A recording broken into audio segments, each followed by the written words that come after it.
सब सुनने वालों को मेरा सादर प्रणाम। आज मैं आपके सामने कथा सम्राट प्रेमचंद जी की द्वारा लिखित कहानी माँ प्रस्तुत करने जा रही हूँ। आशा है आपको पसंद आएगी। आज बंदी छूटकर घर आ रहा है।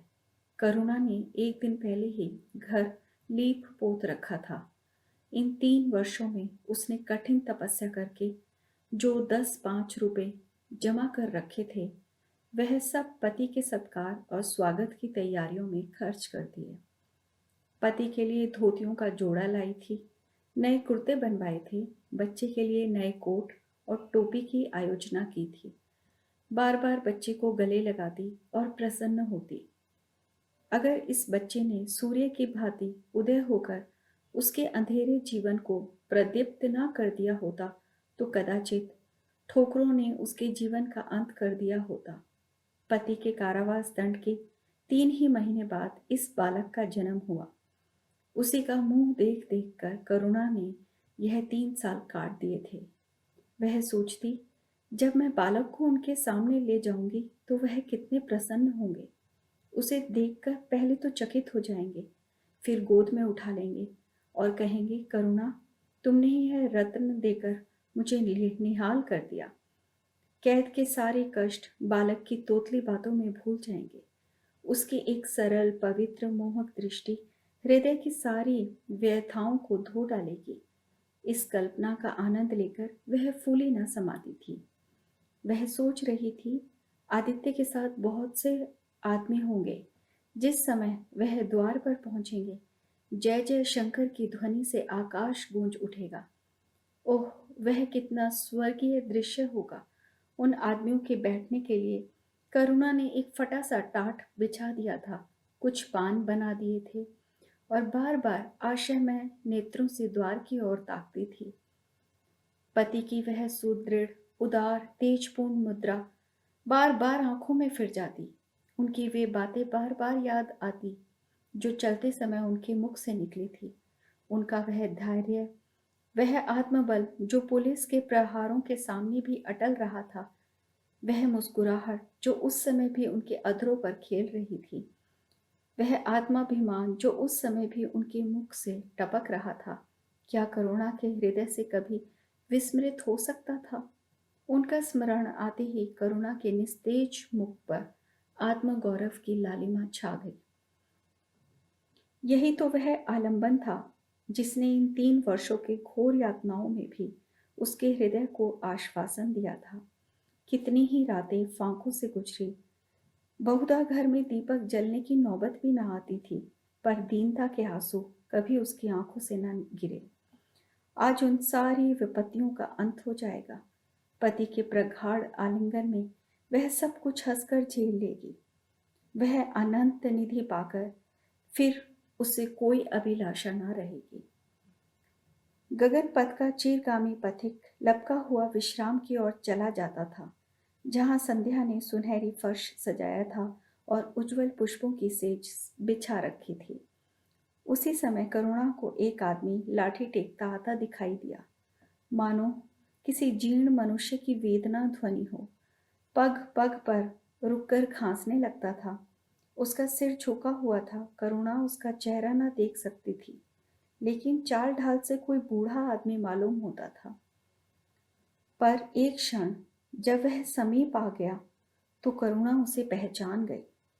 वह उसका प्यारा पति था, किंतु शोक, उसकी सूरत कितनी बदल गई थी। वह जवानी, वह तेज, वह चपलता, वह सुगठन सब प्रस्थान कर चुका था। केवल हड्डियों का एक ढांचा रह गया था। ना कोई संगी, ना साथी, ना यार, ना दोस्त। करुणा उसे पहचानते ही बाहर निकल आई, पर आलिंगन की कामना हृदय में ही दबकर रह गई। सारे मंसूबे धूल में मिल गए। सारा उल्लास आंसुओं के प्रवाह में बह गया, विलीन हो गया।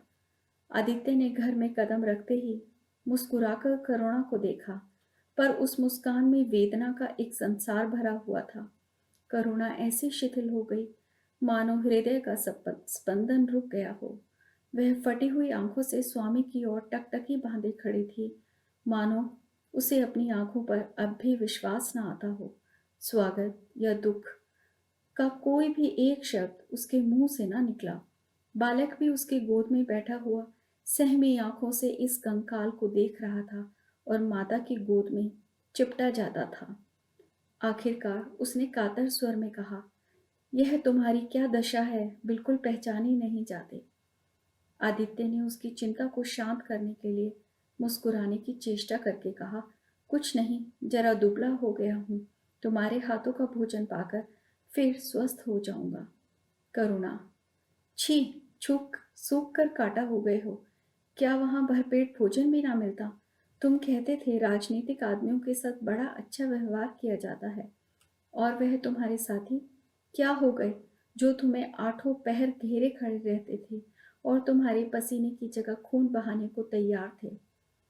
आदित्य की तैयारियों पर बल पड़ गए। बोले, यह बड़ा ही कटु अनुभव है करुणा। मुझे ना मालूम था कि मेरे कैद होते ही लोग मेरी ओर से यूं आंखें फेर लेंगे। जनता अपने सेवकों को बहुत जल्दी भूल जाती है, यह तो मैं जानता था, लेकिन अपने सहयोगी और सहायक इतने बेवफा होते हैं, इसका मुझे यह पहला ही अनुभव हुआ। लेकिन मुझे किसी से शिकायत नहीं। सेवा स्वयं अपना पुरस्कार है। मेरी भूल थी कि मैं इसके लिए यश और नाम चाहता था। करुणा, तो क्या वहां भोजन भी ना मिलता था?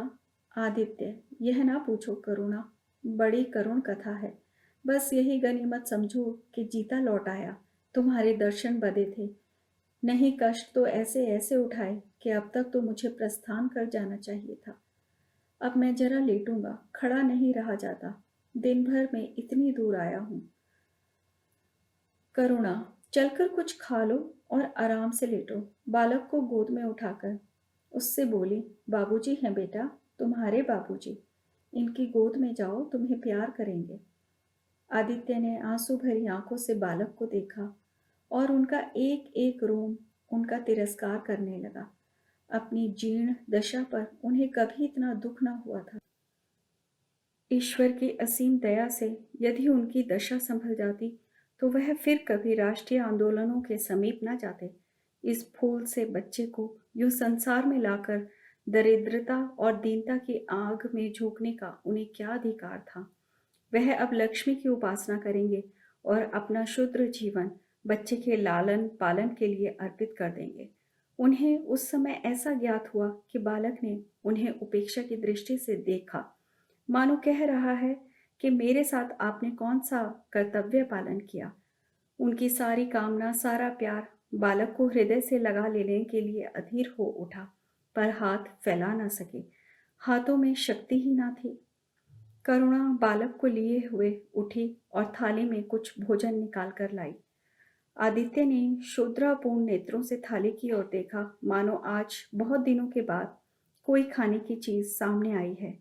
जानता था कई दिनों के उपवास के बाद और आरोग्य की इस गई गुजरी दशा में उसे जवान पर काबू रखना चाहिए, पर सब्र ना कर सका। थाली पर टूट पड़ा और देखते देखते थाली साफ कर दी। करुणा सशंक हो गई।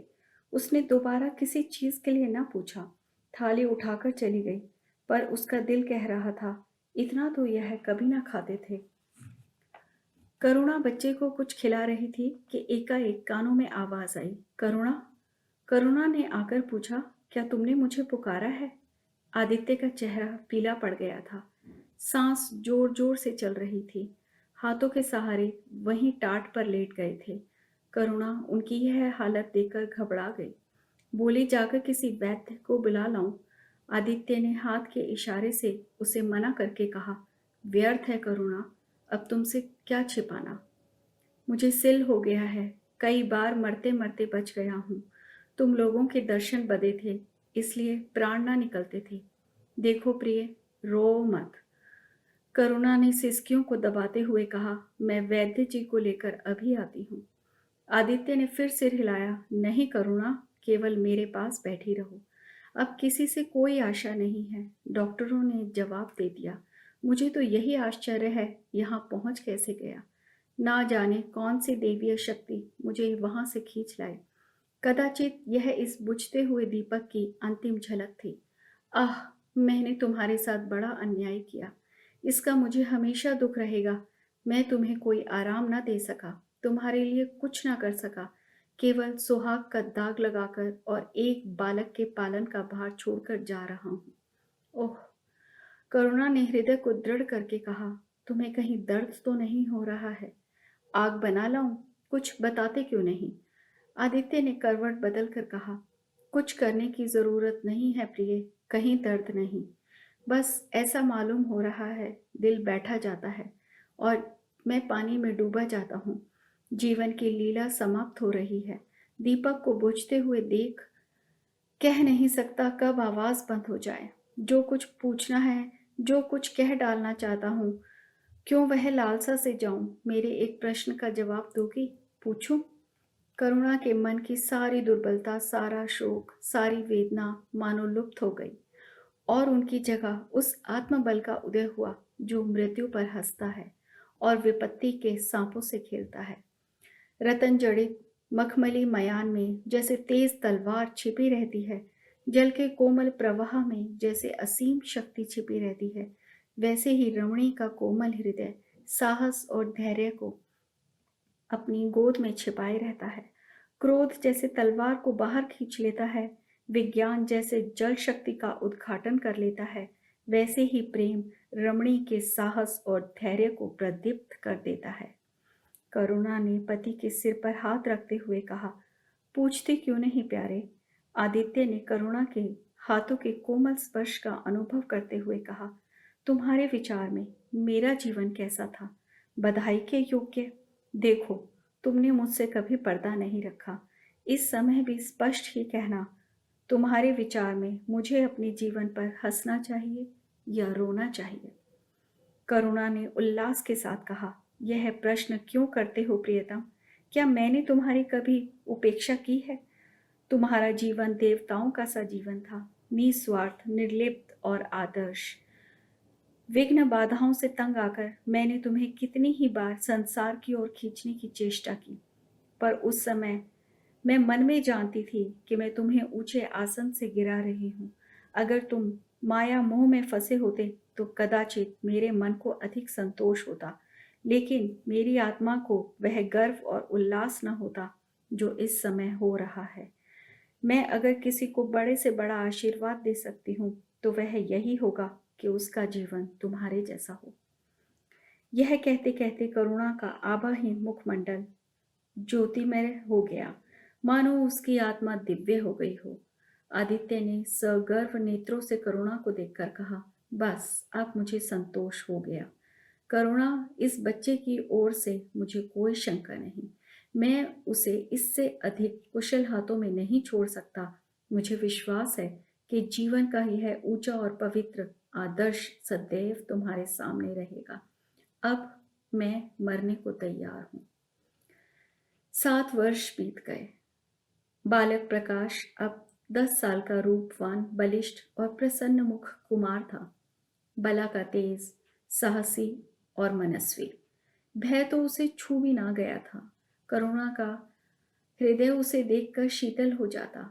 संसार करुणा को अभागिन और दीन समझे, वह कभी भाग्य का रोना नहीं रोती। उसने उन आभूषणों को बेच डाला जो पति के जीवन में उसे प्राणों से भी प्रिय थे, और उस धन से कुछ गाय और भैंसे मोल ली। वह कृषक की बेटी थी और गोपालन उसके लिए कोई नया व्यवसाय न था। इसी को उसने अपनी जीविका का साधन बनाया। विशुद्ध दूध कहाँ मयस्सर होता है। यह सब दूध हाथों हाथ बिक जाता। करुणा को पहर रात से पहर रात तक काम में लगा रहना पड़ता, पर वह प्रसन्न थी। उसके मुख पर निराशा या दीनता की छाया नहीं, संकल्प और साहस का तेज है। उसके एक एक अंग से आत्मगौरव की ज्योति से निकल रही है। आंखों में एक दिव्य प्रकाश है, गंभीर, अथाह और असीम। सारी वेदनाएं, वैधव्य का शोक और विधि का निर्दय प्रहार, यह सब उस प्रकाश के गहराई में विलीन हो गया। प्रकाश पर वह जान देती है। उसका आनंद, उसकी अभिलाषा, उसका संसार, उसका स्वर्ग, सब प्रकाश पर न्यौछावर है। पर यह मजाल नहीं कि प्रकाश कोई शरारत करे और करुणा आंखें बंद कर ले। नहीं, वह उसके चरित्र की बड़ी कठोरता से देखभाल करती है। वह प्रकाश की माँ ही नहीं, माँ बाप दोनों है। उसके पुत्र स्नेह में माता की ममता के साथ पिता की कठोरता भी मिली है। पति के अंतिम शब्द अभी तक उसके कानों में गूंज रहे हैं। वह आत्मोल्लास जो उनके चेहरे पर झलकने लगा था, वह गर्वमयी लाली जो उनकी आंखों में छा गई थी, अभी तक उसकी आंखों में फिर रही है। निरंतर पति चिंतन ने आदित्य को उसकी आंखों में प्रत्यक्ष कर दिया है। वह सदैव उनकी उपस्थिति का अनुभव किया करती है। उसे ऐसा जान पड़ता है कि आदित्य की आत्मा सदैव उसकी रक्षा करती है। यही उसकी हार्दिक अभिलाषा है कि प्रकाश जवान होकर पिता का पदगामी हो। संध्या हो गई थी। एक भिखारिन द्वार पर आकर भीख मांगने लगी। करुणा उस समय गायों को सानी दे रही थी। प्रकाश बाहर खेल रहा था। बालक ही तो शरारत सूझी, घर में गया और कटोरे में थोड़ा सा भूसा लेकर बाहर निकला। भिखारिन ने अपनी झोली फैला दी। प्रकाश ने भूसा उसकी झोली में डाल दिया और जोर जोर से तालियां बजाता हुआ भागा। भिखारन ने अग्निमय नेत्रों से देखकर कहा, वाह रे लाडले, मुझसे हंसी करने चला है। यही माँ बाप ने सिखाया है, तब तो खूब कुल का नाम जगाओगे। करुणा उसकी बोल सुनकर बाहर निकल आई और पूछा, क्या है माता, किसे कह रही हो? भिखारी ने प्रकाश की तरफ इशारा करके कहा, यह तुम्हारा लड़का है ना? देखो, कटोरे में भूसा भरकर मेरी झोली में डाल गया। चुटकी भर आटा था, वह भी सब मिट्टी में मिल गया। कोई इस तरह दुखियों को सताता है? सबके दिन एक से नहीं रहते। आदमी को घमंड न करना चाहिए। करुणा ने कठोर स्वर में पुकारा, प्रकाश। प्रकाश लज्जित न हुआ। अभिमान से सिर उठाते हुए आया और बोला, यह हमारे घर भीख मांगने क्यों आई? कुछ काम क्यों नहीं करती? करुणा ने उसे समझाने की चेष्टा करके कहा, शर्म तो ना आती, उल्टे और आंख दिखाते हो। प्रकाश ने बोला कि शर्म क्यों आए, यह रोज भीख मांगने आती है। हमारे यहाँ कोई चीज मुफ्त आती है? करुणा, तुम्हें कुछ ना देना था तो सीधे से कह देते। जाओ, तुमने यह शरारत क्यों की? प्रकाश, उसकी आदत कैसे छूटती? करुणा ने बिगड़ कर कहा, तुम अब पिटोगे मेरे हाथों।